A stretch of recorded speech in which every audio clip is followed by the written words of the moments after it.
Powder ಮಾಡ್ತಾಯಿದ್ದೀನಿ. ಬಾಣಲಿ ಚೆನ್ನಾಗಿ ಕಾಯಿಸ್ಬಿಟ್ಟು 1 ಸ್ಪೂನ್ ಎಣ್ಣೆ, ಒಂದು 50 ಗ್ರಾಮ್ ಬ್ಯಾಡಗೆ ಮೆಣಸಿಕಾಯಿ, ಒಂದು 5 ರಿಂದ 6 ಖಾರಕ್ಕೆ ಗುಂಟೂರು ಮೆಣಸಿಕಾಯಿ,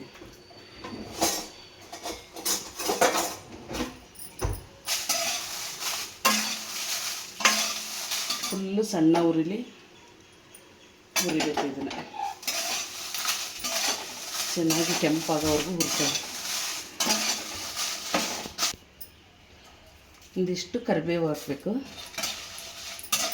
ಇದು ಸ್ವಲ್ಪ ಚೆನ್ನಾಗಿ ಫ್ರೈ ಆಗೋವರೆಗೂ ಹುರ್ಕೊಳ್ಳೋಣ. ಇವಾಗ ಇದಾಗಿದೆ ನೋಡಿ, ಕರಿಬೇವೆಲೆ ಈ ಥರ ಆಗೋವರೆಗೂ ಹುರ್ಕೊಳ್ಳಿ. ಇದನ್ನು ಒಂದು ಪಾತ್ರೆಗೆ ಹಾಕ್ಕೊಳ್ಳೋಣ.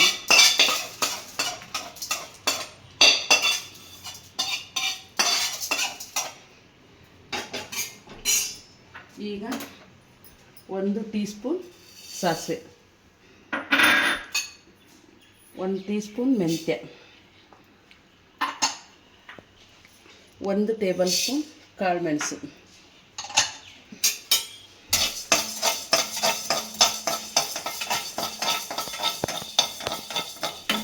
ಇದನ್ನು ಸ್ವಲ್ಪ ಕುರಿಯೋಣ. ಇವಾಗ ಇದು 3 ರಿಂದ 4 ನಿಮಿಷ ಹುರ್ಕೋಬೇಕು. ಮೆಂತ್ಯ ಮತ್ತು ಮೆಣಸು ಕಾಳು ಒಂಥರ ಹುರಿದಿರೋ ಸ್ಮೆಲ್ ಬರುತ್ತಲ್ಲ, ಘಮ, ಅಲ್ಲಿವರೆಗೂ ಹುರ್ಕೋಬೇಕು. ಫುಲ್ಲು ಕಡಿಮೆ ಉರಿಲೇ ಹುರ್ಕೋಬೇಕು. ಇದನ್ನು ಅದೇ ಪಾತ್ರೆಗೆ ತೆಕ್ಕೊಳ್ಳೋಣ.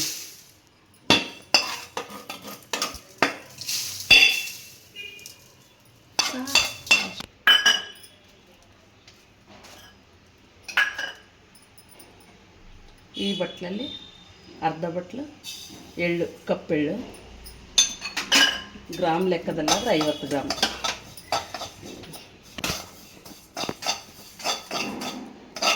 ಇವಾಗ ಇದು ಹುರಿದಿದೆ, ಚೆನ್ನಾಗಿ ಹೊಗೆ ಬರುತ್ತೆ ಇದರಿಂದ, ಅಲ್ಲಿವರೆಗೂ ಹುರ್ಕೋಬೇಕು. ಇದನ್ನು ಅದೇ ಪಾತ್ರೆಗೆ ತಕ್ಕೋತಾ ಇದ್ದೀನಿ.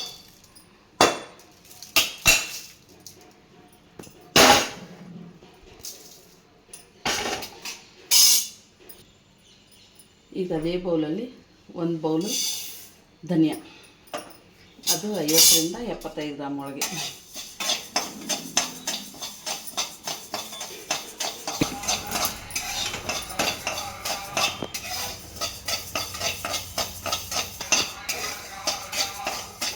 ನೋಡಿ ಇವಾಗ ಇದಾಗಿದೆ.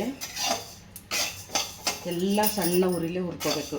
ಇದು ಅಂತ ಸ್ವಲ್ಪ ಕಲರ್ ಚೇಂಜ್ ಆಗುತ್ತೆ. ಸಣ್ಣ ಉರಿ ಹುರಿದ್ರೆ ಸ್ಟೋರ್ ಮಾಡ್ಬೋದು ಜಾಸ್ತಿ ದಿನ, ಅಂದರೆ ಬೇಗ ಹಾಳಾಗುತ್ತೆ. ಇವಾಗ ಅದೇ ಬಟ್ಲಲ್ಲಿ ಅರ್ಧ ಬಟ್ಲು ಜೀರಿಗೆ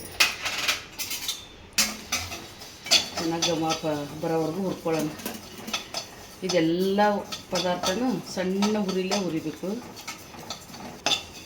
ಇದು ಇವಾಗ ಆಗಿದೆ, ಈ ಥರ ಕಲರ್ ಚೇಂಜ್ ಆಗುತ್ತೆ. ಅದೇ ಪಾತ್ರೆಗೆ ತಕ್ಕೊಳ್ಳೋಣ. ಇವಾಗ ಅದೇ ಕಪ್ಪಲ್ಲಿ 1/4 ಕಪ್ ಉದ್ದಿನಬೇಳೆ, 1/4 ಕಪ್ ಕಡಲೆಬೇಳೆ. ಇದು ಸ್ವಲ್ಪ ಲೇಟ್ ಹುರಿಯೋದು, ಸಣ್ಣ ಉರಿಲೇ ಒಂದು 10 ನಿಮಿಷ ಹುರಿಬೇಕು. ನೋಡಿ ಇವಾಗ ಆಗಿದೆ. ಇದು ಈ ಥರ ಕಲರ್ ಚೇಂಜ್ ಆಗಿರಬೇಕು, ಅದ್ರ ಘಮ ಬರಬೇಕು. ಇವಾಗ ಇದನ್ನು ಸಪ್ರೇಟ್ ತೆಗೆದು ಇಟ್ಕೊಳ್ಳೋಣ.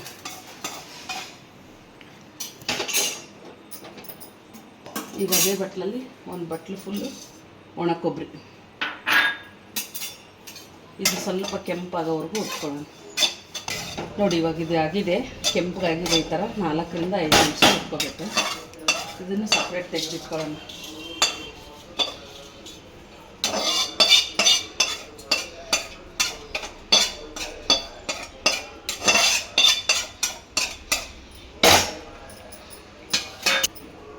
ಅದೇ ಬಟ್ಲಲ್ಲಿ 1 ಬಟ್ಲು ಹುಣಸೆ ಹಣ್ಣು,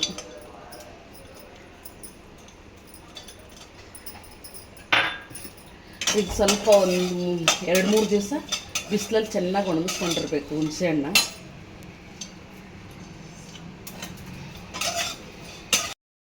ಆಗಿದೆ ಇದು. ಒಂದು 10 ನಿಮಿಷ ಹುರ್ಕೊಂಡಿದ್ದೀನಿ ಸಣ್ಣ ಉರಿಲಿ.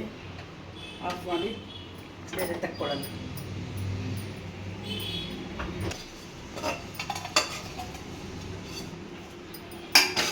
ಇದೆಲ್ಲ ತಣ್ಣಗಾದ್ಮೇಲೆ ಪೌಡ್ರ್ ಮಾಡ್ಕೋಬೇಕು. ಇವಾಗ ಇದೆಲ್ಲ ಪುಡಿ ಮಾಡ್ಕೊಂಡಿದ್ದೀನಿ ಹುರಿದಿರೋದು. 4 ಟೇಬಲ್ ಸ್ಪೂನಷ್ಟು ಬೆಲ್ಲದ ಪುಡಿ, 1 ಟೇಬಲ್ ಸ್ಪೂನಷ್ಟು ಉಪ್ಪು ಹಾಕಿ ಚೆನ್ನಾಗಿ ಮಿಕ್ಸ್ ಮಾಡ್ಕೊಳ್ಳಿ.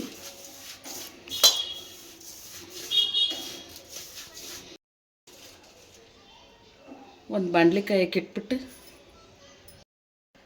1/4 ಕಪ್ ಎಣ್ಣೆ ಹಾಕಿ ಸ್ವಲ್ಪ ಕಡಲೆಬೇಳೆ, ಒಂದು ಸ್ವಲ್ಪ ಉದ್ದಿನಬೇಳೆ, ಒಂದು ಸ್ವಲ್ಪ ಕಡಲೆ ಬೀಜ,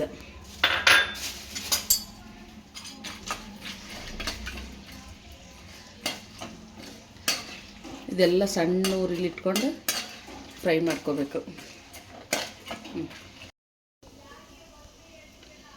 ಇವಾಗ ಕೊಬ್ಬರಿ ಪುಡಿ ಸಪ್ರೇಟಾಗಿ ಇಟ್ಕೊಂಡಿದ್ವಲ್ಲ ಅದು ಹಾಕ್ಕೊಳ್ಳೋಣ.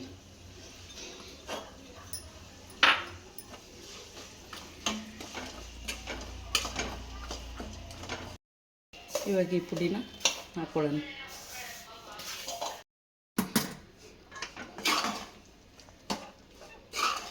ಇವಾಗ ಚೆನ್ನಾಗಿ ಮಿಕ್ಸ್ ಮಾಡ್ಕೊಳ್ಳೋಣ.